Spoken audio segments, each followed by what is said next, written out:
This hour, the attack on thinking. Last hour we talked about what thinking is. This hour, the attack on thinking. Last hour we talked about what thinking is. In this hour we want to talk about the attack on thinking. Not everybody thinks thinking is a good thing, as we'll see in a moment.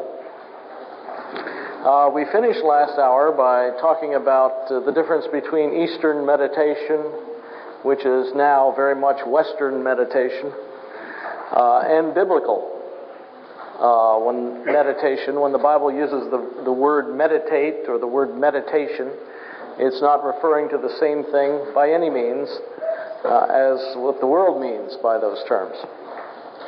And Frank told me during the break that he does indeed play music to his plants.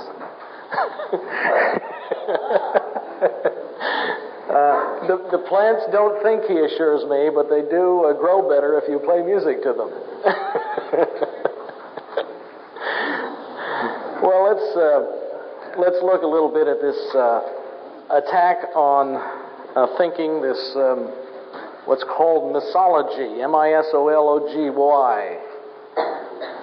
It's the hatred of logic, the hatred of thought. And there have been both religious and irreligious attacks on thinking. The first movement I will mention is Romanticism.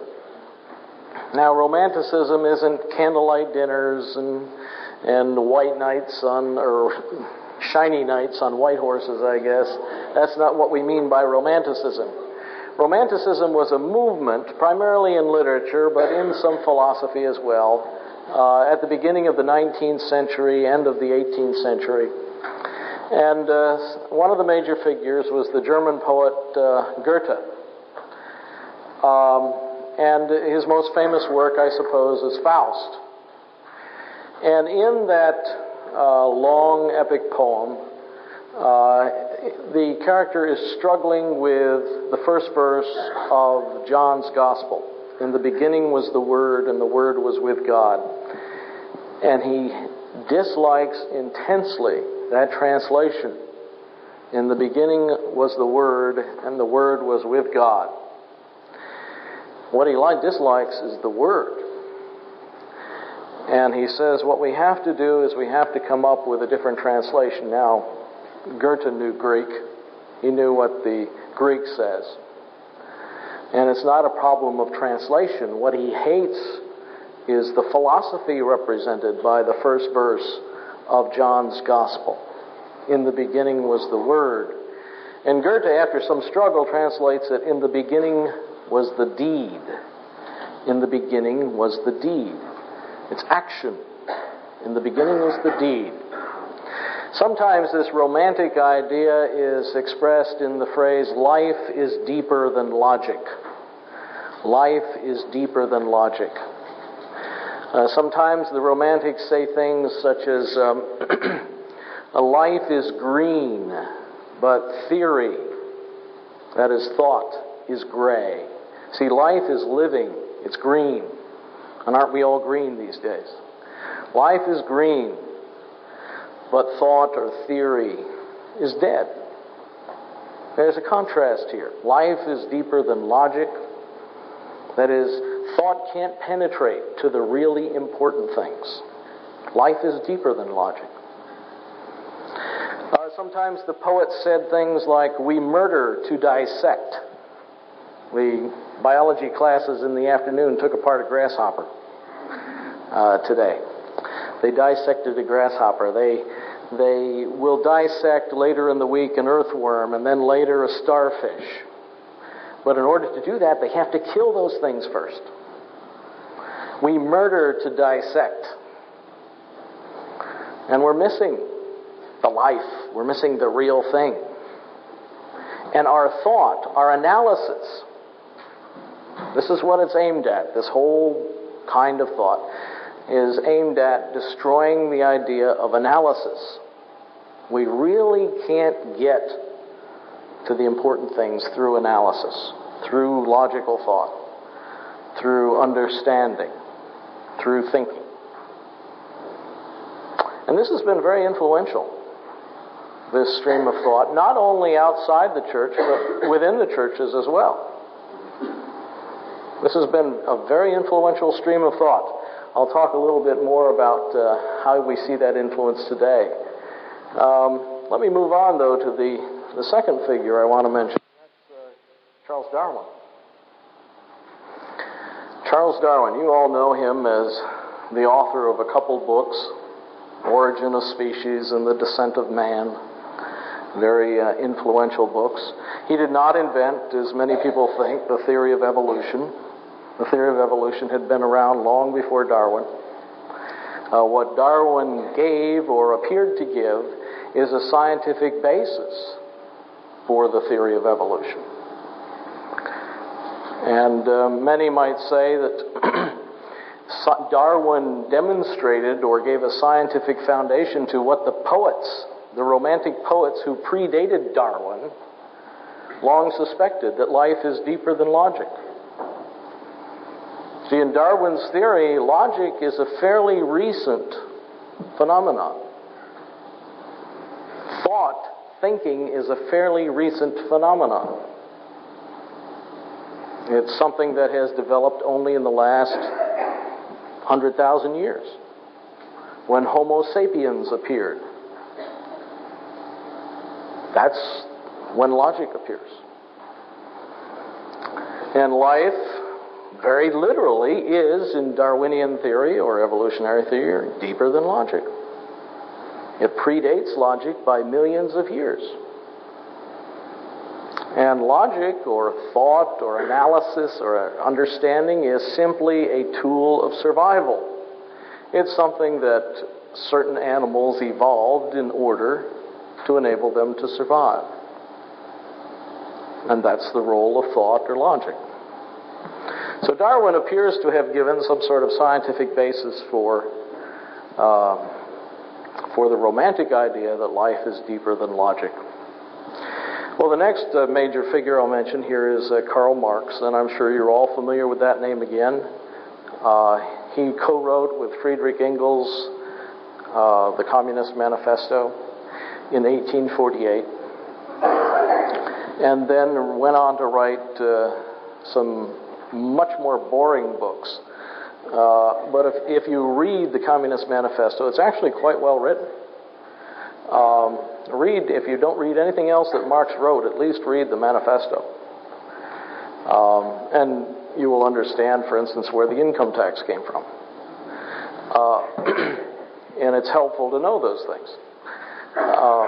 I live in a state where there currently is no income tax, but the governor has been doing his best to impose one on the populace, and so far has not succeeded. And Marx, of course, was talking about a graduated income tax 150 years ago. But Marx realized what Darwin had done in The Origin of Species, and at one point he wanted to dedicate his major book, Das Kapital, Capital, to Darwin.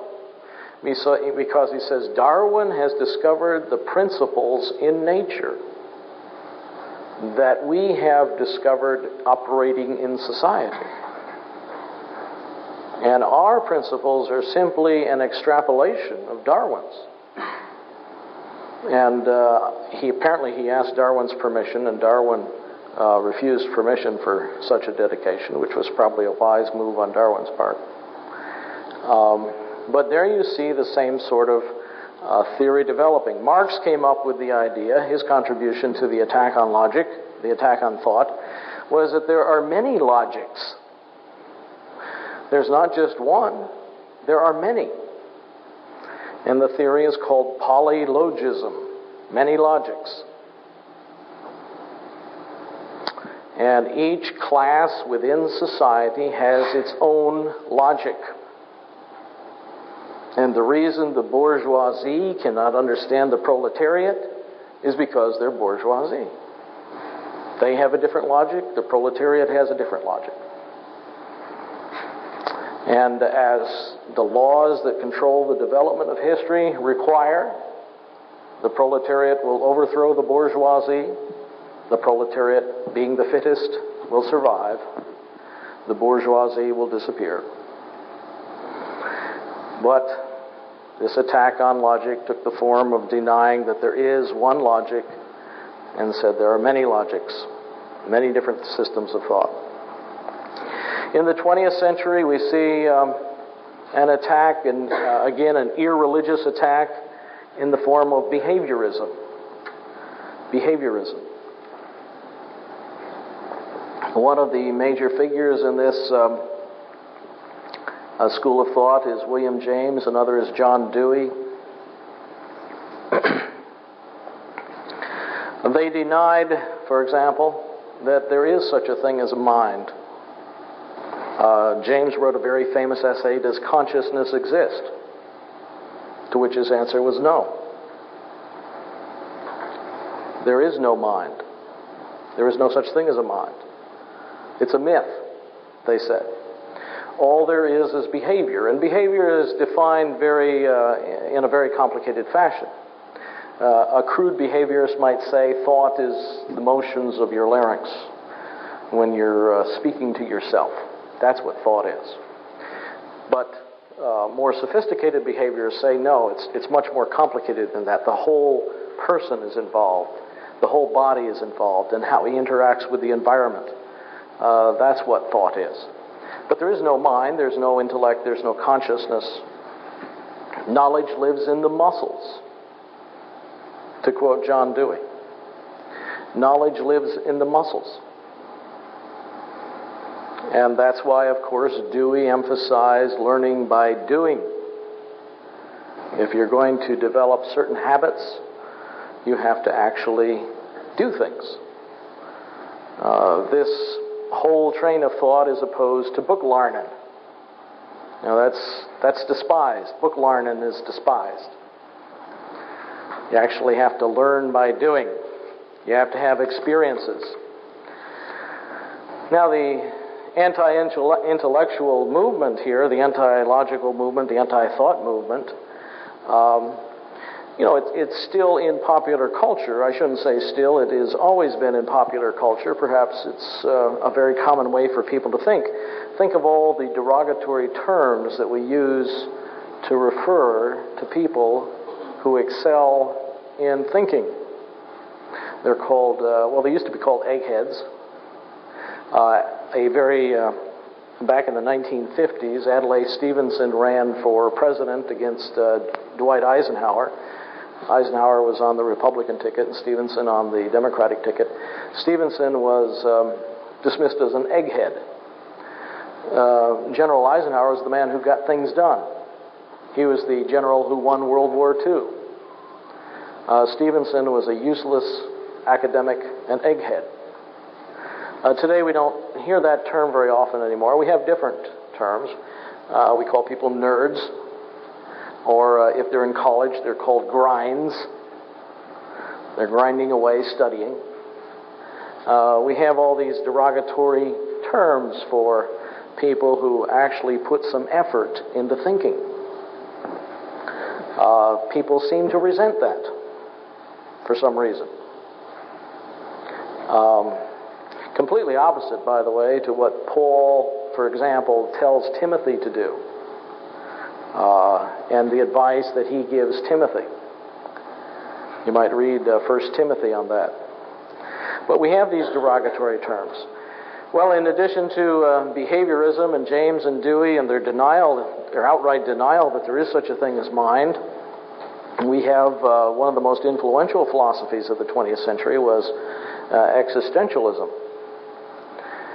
And existentialism denies that there is a human nature, that each man makes himself. And we're all confronted with an irrational universe. If you look at just the titles of their books and essays, it will give you some understanding of existentialist thought. Essays or books with titles like Nausea. Now that sort of thing. No Exit. It's a philosophy of despair. And it's been very influential in the 20th century. Very anti-rational.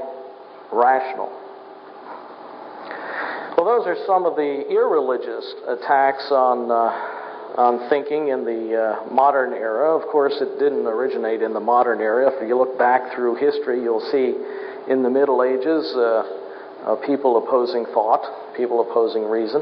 Back in the ancient world, you find the same thing. It's not something that was invented in the 20th century or the 19th century, but it is prevalent today. In theology, you have a figure like Friedrich Schleiermacher, a German name, German fellow, and he actually thought he was defending Christianity. He lived at the end of the 18th century and beginning of the 19th century.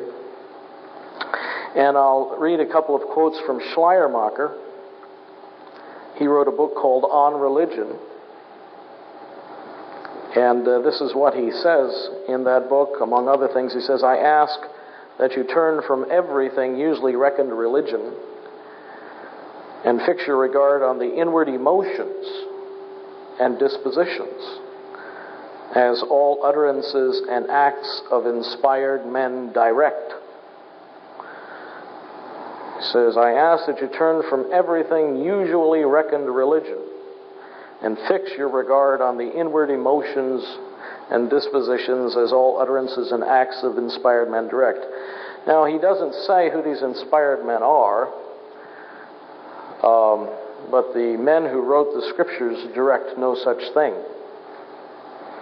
We're going to look at verses that can tell us repeatedly to think, to consider. We won't find any that say feel. We won't find any that say emote. We won't find any that say look at your inward dispositions. We won't find a verse that says contemplate your navel. But we will find hundreds of injunctions to think, to consider, to reckon. So, who Schleiermacher has in mind when he refers to these inspired men, he's not referring to the apostles and prophets who wrote Scripture. When he tells us to focus on our emotions and inward dispositions. A few pages later in the book, he writes, the feelings are exclusively the elements of religion, and none are excluded. And notice the word exclusively. The feelings are exclusively the elements of religion, and none are excluded. No feeling is excluded. Anger, lust, despair, no feeling is excluded. That's what he said. Ideas and principles, another statement from Schleiermacher. Ideas and principles are all foreign to religion. Ideas and principles are all foreign to religion. This is, ideas and principles are what is usually reckoned religion, and he says, turn away from those things. Turn away from doctrine. Turn away from ideas. And focus on your feelings. He says ideas at one point must belong to knowledge, which is a different department of life from religion. Knowledge is a different department of life from religion. Now, you've probably never read any Schleiermacher or heard anybody who has. You may have heard the name John Wesley. He was influential in America. He was influential in Britain. He's called the founder of Methodism. Let me read what Wesley had to say on the matter. We do not lay, this is John Wesley, the main stress of our religion on any opinions, right or wrong. Orthodoxy or right opinion is at best but a very slender part of religion, if it can be allowed to be any part of it at all. John Wesley. Orthodoxy, I'll read that again, is at best but a very slender part of religion, if it can be allowed to be any part of it at all. See, religion consists in the feelings. Schleiermacher, returning to him again, says, religion knows nothing of deducing and connecting. In our working definition of thinking, recall, it was connecting one idea with another. Seeing connections between ideas. That's involved in thinking, drawing inferences. And Schleiermacher says religion knows nothing of deducing and connecting. Absolutely nothing. Schleiermacher thought he was defending Christianity because he said the reason that Christian churches have been so bloodthirsty, and I suppose he's thinking of the Roman church state in the past, is because they have been concerned with ideas and opinions. And if you get rid of ideas and opinions from religion and concentrate on what is real, the feelings, then you'll do away with persecution too. These are Schleiermacher's words. How unjustly do you reproach religion with loving persecution, with being malignant, with overturning society, and making blood flow like water? Blame those who corrupt religion, who flood it with an army of formulas and definitions and seek to cast it into the fetters of a so-called system. He says it's not religion's fault, it's those who have corrupted religion by introducing ideas and opinions into it. If they would simply concentrate on the feelings, which are the exclusive elements of religion, then we wouldn't have any persecution. It wouldn't matter whether you believe that Christ is the same substance with the Father or of a different substance with the Father. It wouldn't matter whether he is God incarnate, the second person incarnate, or whether he isn't. What you have to focus on is love. You have to focus on brotherhood. You have to focus on the feelings.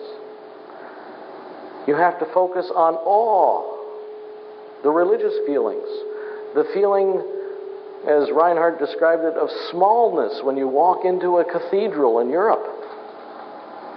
They make you feel small. And that's the essence of religion, feeling small. Schleiermacher says it was a feeling of absolute dependence that is the essence of religion. It's not such a shallow thing as knowing that God is one, or that Jesus Christ is the second person of God come in the flesh, or that Christ died for the sins of his people. They can't get to the real reality. The real reality is the feeling of absolute dependence. And these other things are just ideas and opinions that people have killed each other over through the centuries, and they're the corruption of religion. They are not religion. Well, in addition to Schleiermacher, there's another fellow named Kierkegaard, a Danish philosopher of the early part of the 19th century. Nobody knew of Kierkegaard largely until the 20th century, when the existentialists and the neo-orthodox found him, and were very much influenced by his thought. Now, of course, Kierkegaard had some good qualities. Many of these men do. That's what makes them so dangerous. If you find a bottle and it's labeled strychnine, chances are you won't drink it. But introduce some into orange juice and you might. It's the mixture of truth and error that is so dangerous because it's so deceptive. One of the things that Kierkegaard thought not very highly of was the press. He says there's a far greater need for total abstaining societies which would not read newspapers than for ones which do not drink alcohol. He had a very low opinion of the newspapers of his time. He wrote, and I know some people might sympathize with this statement from Kierkegaard today, the lowest depth to which people can sink before God is defined by the word journalist. If I were a father and had a daughter who was seduced, I should not despair over her. I would hope for her salvation. But if I had a son who became a journalist and continued to be one for 5 years, I would give him up. Kierkegaard also wrote, "It was intelligence and nothing else that had to be opposed. Presumably that is why I, who had the job, was armed with an immense intelligence." He's very modest, too. Did you get that statement? It was intelligence and nothing else that had to be opposed. Presumably that is why I, who had the job, was armed with an immense intelligence.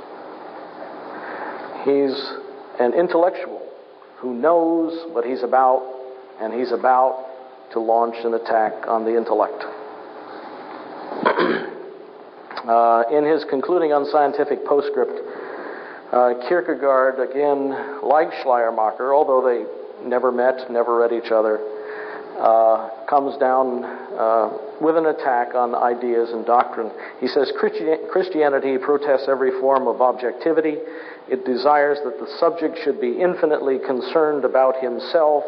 It is subjectivity that Christianity is concerned with, and it is only in subjectivity that its truth exists. If it exists at all objectively, Christianity has absolutely no existence.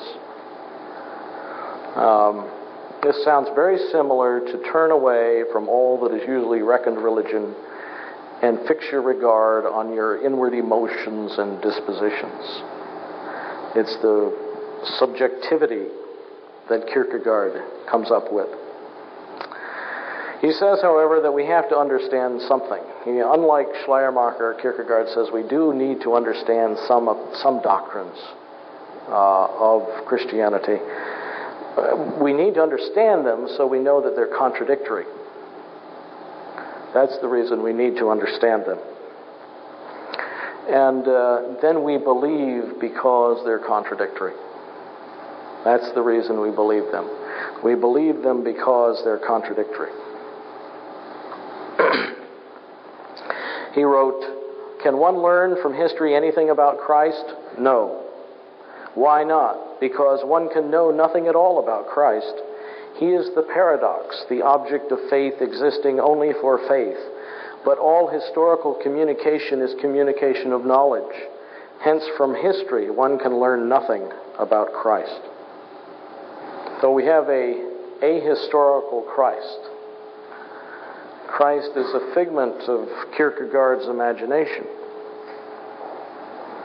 At another point he wrote, "The object of faith is the reality of another, and the relationship is one of infinite interest." The reality of another. That's the object of faith, he says. The object of faith is not a doctrine, for then the relationship would be intellectual, and it would be of importance not to botch it, but to realize the maximum intellectual relationship. The object of faith is not a teacher with a doctrine. For when a teacher has a doctrine, the doctrine is eo ipso, more important than the teacher. And the relationship is again intellectual. And it again becomes important not to botch it, but to realize the maximum intellectual relationship. The object of faith, according to Kierkegaard, is the reality of the teacher, that the teacher really exists. That's the object of faith. The answer of faith is therefore unconditionally yes or no. For the answer of faith is not concerned as to whether a doctrine is true or not, nor with respect to a teacher whether his teaching is true or not. It is the answer to a question concerning a fact. Do you or do you not suppose that he really existed? And the answer, it must be noted, is with infinite passion. Christianity has no doctrine concerning the unity of the divine and the human. If Christianity were a doctrine, the relation to it would not be one of faith, for only an intellectual type of relationship can correspond to a doctrine. Christianity is therefore not a doctrine, but the fact that God has existed. Faith constitutes a sphere all by itself, and every misunderstanding of Christianity may at once be recognized by transforming it into a doctrine, transferring it to the sphere of the intellectual. Faith has nothing to do with the intellect. Christianity has nothing to do with doctrine. And he did have some good words for Roman Catholicism. Catholicism has a conception of the Christian ideal to become nothing in the world, Protestantism is worldliness from beginning to end. Now, these men have been terrifically influential in liberalism at the end of the 19th century, beginning of the 20th century. Liberalism is a spiritual descendant of Schleiermacher, with his emphasis on the emotions and the feelings, and his elimination of doctrine. But it's not just liberalism. It's also some fundamentalism. You've probably heard the slogan, "No creed but Christ." No creed but Christ.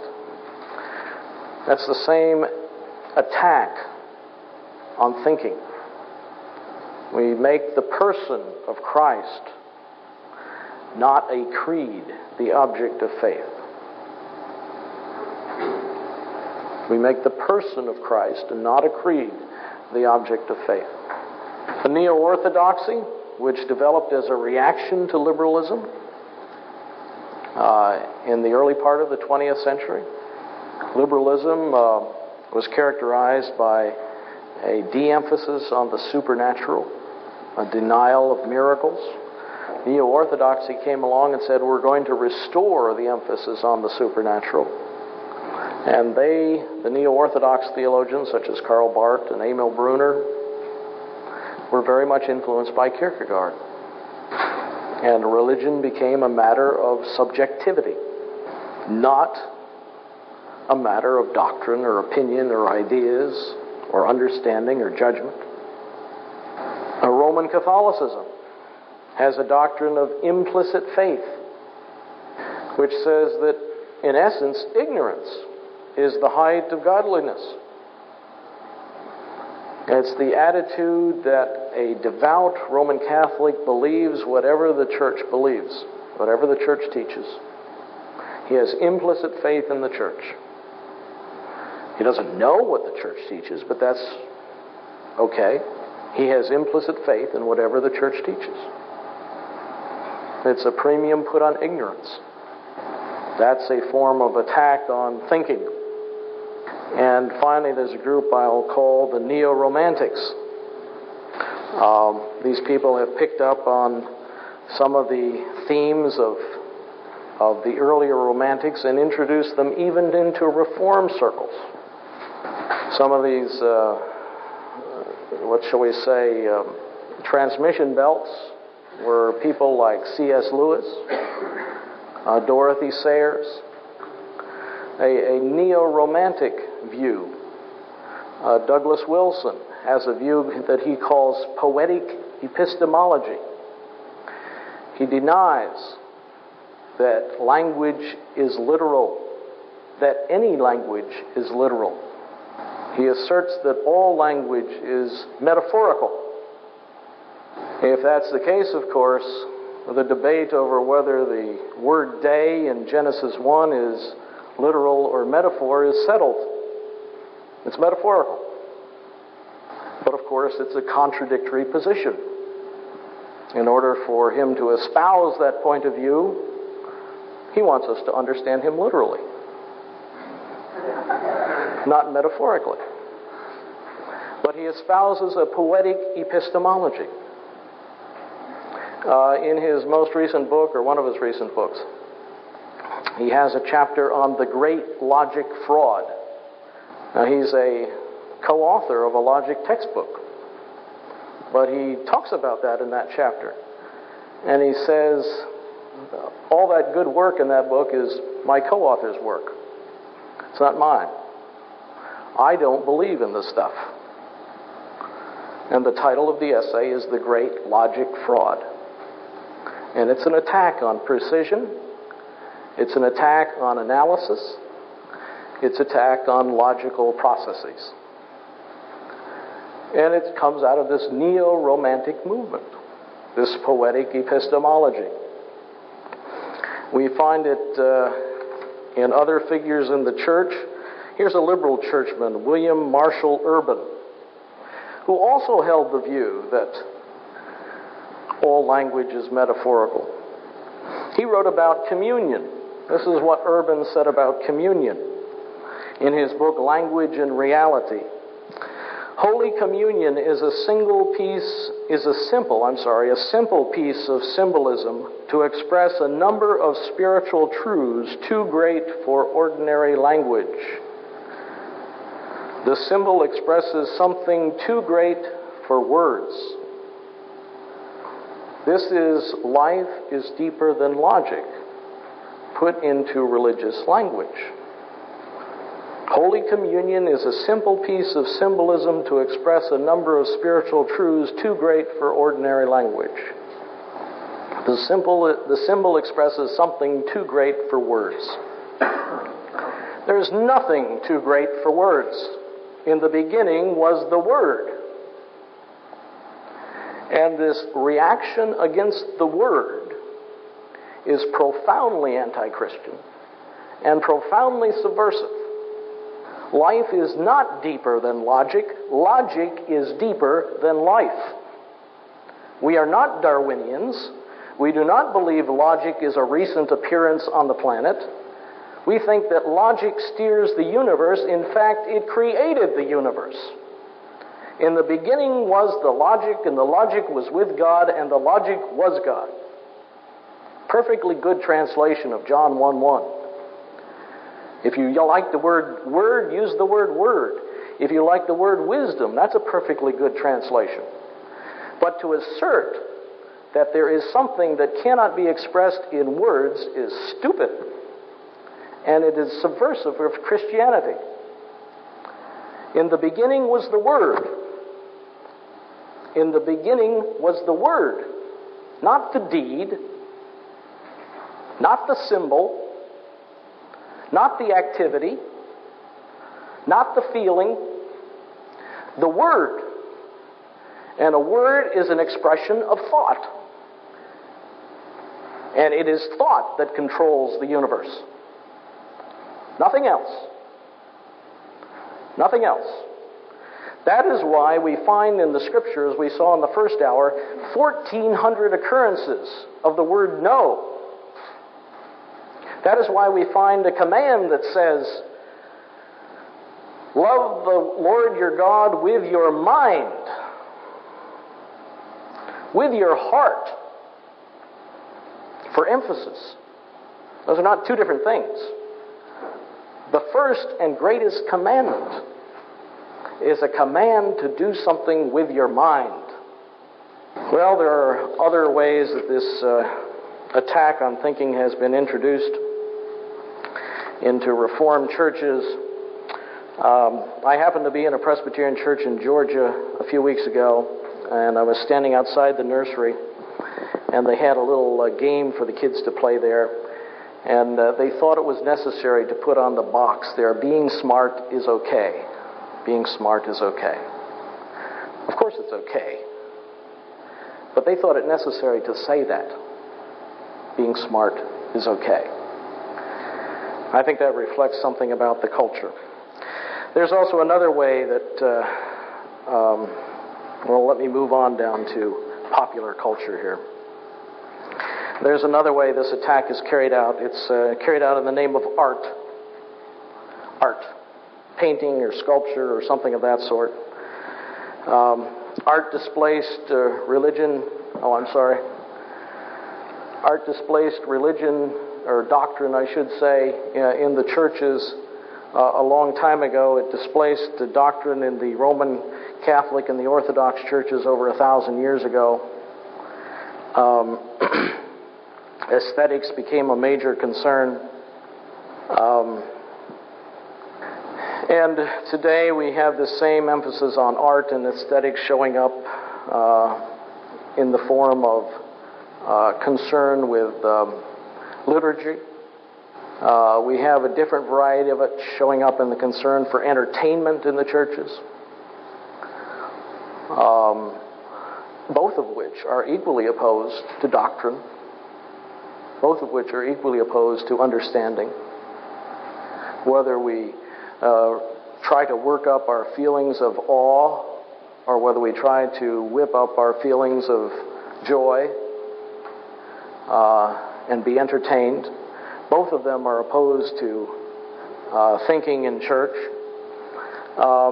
in advertising.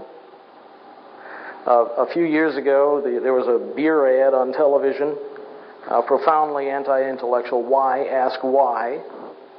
Maybe some of you recall it. Why? Ask why. The ad would begin with a question. Why something or other? It would a perfectly legitimate question. And then the response was, why? Ask why. Why is the most profound question you can ask. And the purpose of the ad campaign was to say, it's stupid to look for reasons. Why ask why? There are no reasons. It doesn't make sense. Nothing makes sense. So why ask why? Movies, music, painting, all ways of distracting ourselves, all ways of avoiding thought. I have a quote here, if I can find it. I don't see it offhand here. Maybe I'll come to it later. I'll give you a quote from Watchman Nee. Maybe you've heard of Watchman Nee. He's been influential in some circles. How very vain it is for man to act on the basis of doctrine. Watchman Nee is regarded as a profound devotional writer. How very vain it is for man to act on the basis of doctrine. He does not have the true article, the reality. The doctrine is not the true article of the reality. Sometimes we are close to being false simply because we know too much and act according to doctrine instead of following the leading of God's Spirit. I happen to be recording some radio spots for our church back in Tennessee with the pastor. And he and the station director were there talking about things, and the pastor told how he'd been preparing for Sunday sermon. And the response from the station director was, why don't you just let the Spirit lead you? See, study, preparation is contrary to the real thing, which is the leading of the Spirit. Whenever we act on the basis of doctrine, we are not touching reality. Watchman Nee says, we must recognize two very different ways of help before us. First, there is a way that seemeth right, in which help is received from the outside, through the mind, by doctrine and its exposition. Second, we must see that God's way is the way of spirit touching spirit. Sounds very pious, doesn't it? Instead of having our mentality developed or acquiring a storehouse of knowledge, it is by this contact that our spiritual life is built up. Let no one be deceived. Until we have found this way, we have not found true Christianity. Nothing to do with doctrine. It's spirit touching spirit. Let me close by reading a quote from Machen, J. Gresham Machen, who is not one of those who have carried out an attack on thinking. He is one of those who have defended thinking. He wrote, faith, it may be said, cannot be known except by experience. And when it is known by experience, logical analysis of it and logical separation of it from other experience will only serve to destroy its power and its charm. A tendency that is very widespread at the present day. The